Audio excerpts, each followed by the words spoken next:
Clase 17 de hermenéutica. Vamos a continuar con el estudio de las figuras retóricas compuestas. Hemos estado viendo que dentro de las figuras retóricas compuestas se encuentra la alegoría que comenzamos a ver en la clase anterior. Se encuentra también la fábula y se encuentra el enigma. En cuanto a la alegoría, vamos nuevamente a recalcar que se trata de una representación en la que las cosas tienen un significado simbólico. La alegoría es una representación en la que las cosas tienen un significado simbólico. Leíamos en nuestra clase anterior Juan capítulo 10, versículo 1 al versículo 5, donde el Señor les dice: de cierto les digo, el que no entra por la puerta en el redil de las ovejas, sino que sube por otra parte, ese es ladrón y salteador. Mas el que entra por la puerta, el pastor de las ovejas es. A éste abre el portero, y las ovejas oyen su voz, y a sus ovejas llama por nombre, y las saca. Y cuando ha sacado fuera todas las propias, va delante de ellas, y las ovejas le siguen, porque conocen su voz. Mas al extraño no seguirán, sino huirán de él, porque no conocen la voz de los extraños. Tenemos aquí una representación en la que las cosas tienen un significado simbólico, una alegoría. Y cuando decimos que tienen un significado simbólico, lo que nosotros estamos asumiendo es que la alegoría jamás puede tener un significado literal, por cuanto es una alegoría y tiene un significado simbólico. De hecho, si usted leyera Juan capítulo 10, versículo 1 al versículo 5 de manera literal, seguramente usted no entendería qué es lo que quiere decir el Señor, qué es lo que quiere transmitir el Señor cuando está dando estas palabras en estos versículos. De hecho, esto es lo que ocurre con los discípulos cuando Jesús les dice, versículo 1, 2, 3, 4 y 5. Veamos que la misma Biblia nos lo dice. Juan 10, versículo 6 dice: esta alegoría les dijo Jesús, lo que acaba de mencionar en el versículo 5, 4, 3, 2, 1, pero ellos no entendieron qué era lo que les decía. Y no entendieron lo que Jesús les acaba de decir en los primeros 5 versículos, porque ellos estaban entendiendo las palabras de Jesús de manera literal cuando el Señor Jesucristo les está hablando a través de alegoría. Y la alegoría tiene un significado simbólico.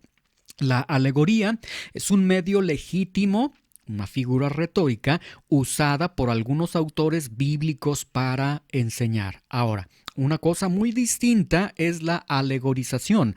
La alegorización es un método de interpretación mediante el cual el intérprete da arbitrariamente a un texto un significado que se aparta completamente del pensamiento y del propósito del autor. La alegorización, entonces, es cuando yo voy a la lectura y estando yo en la lectura, yo sustraigo el significado que a mí me parece, el significado subjetivo que a mí me parece, y esa interpretación que yo estoy dando se aparta, por cuanto es totalmente subjetiva, se aparta del propósito original primario que tiene el autor de ese escrito. A eso se le llama la alegorización, un método de interpretación mediante el cual el intérprete, de una manera totalmente arbitraria, de una manera sin respetar todas las condiciones hermenéuticas, él decide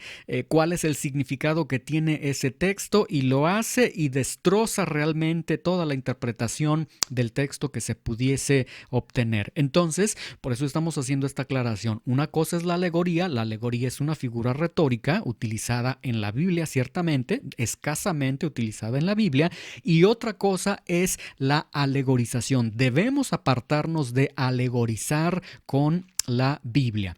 A lo largo de toda la Biblia, desde el Antiguo Testamento hasta el Nuevo Testamento, el uso de la alegoría es totalmente limitado. Y gracias a Dios que es limitado el uso de la alegoría en la Biblia, porque si no, esto daría lugar a que todos van a interpretar, van a alegorizar y van a estar sustrayendo interpretaciones que la Biblia no está, que no contiene, que no era el propósito de los autores, lo que ellos estaban manifestando en sus escritos. Muy bien, vamos ahora a pasar a la figura retórica compuesta denominada la fábula. La fábula se va a definir de la siguiente forma, o la vamos a entender como aquella por medio de una ficción se da una enseñanza moral interviniendo seres inanimados o vivos y racionales que actúan y hablan como si fuesen personas.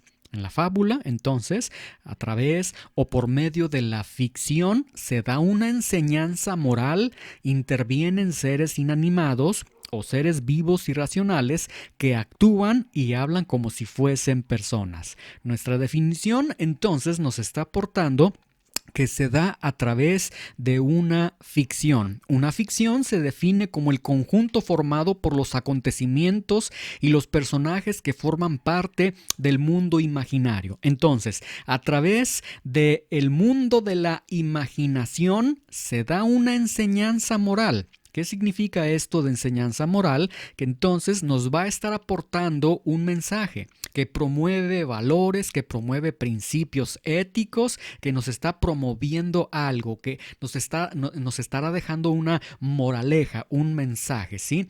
Y aquí intervienen entonces en este mundo imaginario, en esta representación que nos va a aportar un mensaje ético, un mensaje, una moraleja, como habíamos manifestado.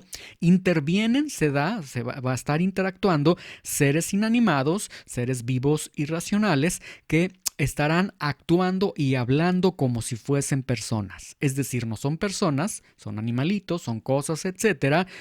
De tal forma que entonces la fábula también viene a ser una personificación. Muy bien. Ahora, en la fábula normalmente los personajes son animales. Esto es muy importante de poder aclararlo. Normalmente los personajes son animales. Normalmente. Algunas veces son cosas, pero normalmente, por lo general, en todas las fábulas se presenta a los animales como hablando, interactuando como si fuesen personas. Muy bien. Y la fábula, toda fábula, que seguramente usted desde que estaba en la primaria, desde que era niño y leía fábulas, usted se daba cuenta que todas las fábulas tenían un propósito didáctico, una enseñanza, un propósito ético, nos aportaban algún mensaje, algún principio a seguir, etcétera, etcétera. Muy bien, vamos a dar lectura a esta fábula que le voy a presentar y que tiene usted ahí delante de su pantalla.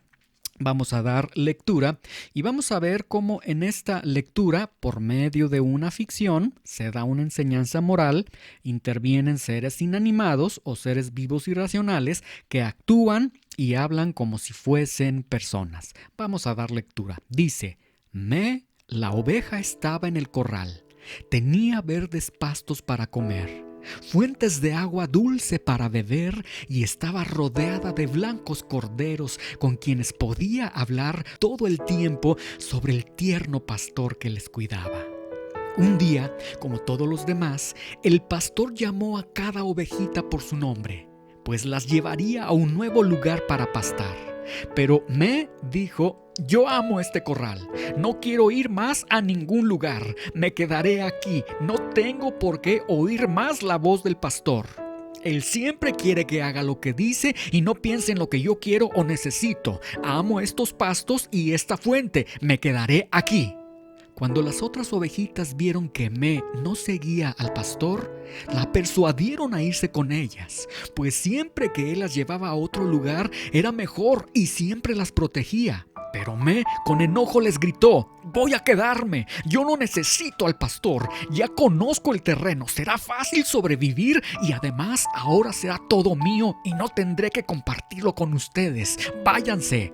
Las ovejitas insistieron buen rato, pero al ver que era imposible convencerla y que el pastor seguía llamándolas, decidieron seguirlo y dejaron a Al principio se sintió feliz, podía correr por los pastos, aunque empezó a notar que ahora estaban un poco más secos.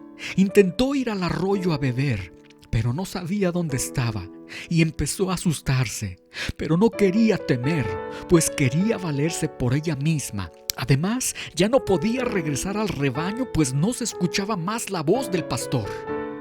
De un momento a otro empezó a escuchar el aullido de los lobos que entre risas le decían: «Esta noche cenaremos una deliciosa ovejita. No hay nada más rico que la carne de un cordero temeroso que ha dejado a su pastor». Me intentó correr descontrolada, pero como no veía, no sabía a dónde huir. Su corazón latía a 1000 y sabía que la atraparían. Luego escuchó que los lobos atacaban a alguien y luego se alejaban gimiendo. Me tenía mucho miedo. No sabía qué pasaba. Se escondió en lo profundo de unas enormes rocas. Luego sintió una vara que golpeaba tiernamente su lomo. Y luego una mano que la alzaba. Ahí reconoció el fresco aroma de su pastor, quien la buscaba, y al encontrarla y llevarla en sus brazos, Me se sintió segura. Me aprendió que siempre debía obedecer la voz de su pastor y que nunca debía alejarse del rebaño, pues los pastos eran verdes y el agua dulce, porque su amo cuidaba aquel lugar. Él siempre les daba lo mejor y les protegía, y aunque merecía morir en la boca de los lobos, el pastor le había rescatado con valor, exponiendo así su vida. Tenemos aquí, por medio de una ficción, una enseñanza. Intervienen seres inanimados o seres vivos irracionales que actúan y hablan como si fuesen personas. La fábula. Muy bien, en la literatura secular, las fábulas son de uso frecuente. En la literatura bíblica, no. Hay una gran distinción. En la literatura secular tenemos muchas fábulas. En la literatura bíblica, no. En la Biblia solamente tenemos 2 fábulas y se encuentran en el Antiguo Testamento.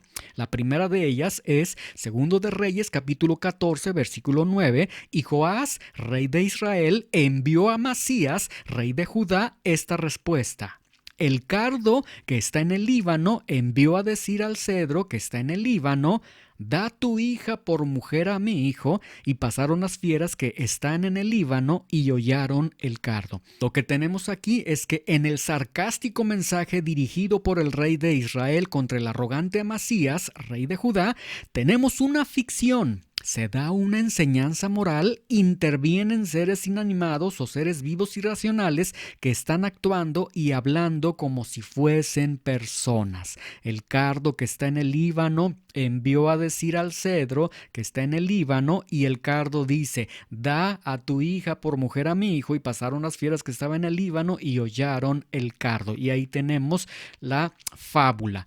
La otra fábula que tenemos en la Biblia, en el Antiguo Testamento, se encuentra en el libro de Jueces, capítulo 9, del versículo 7 al versículo 21.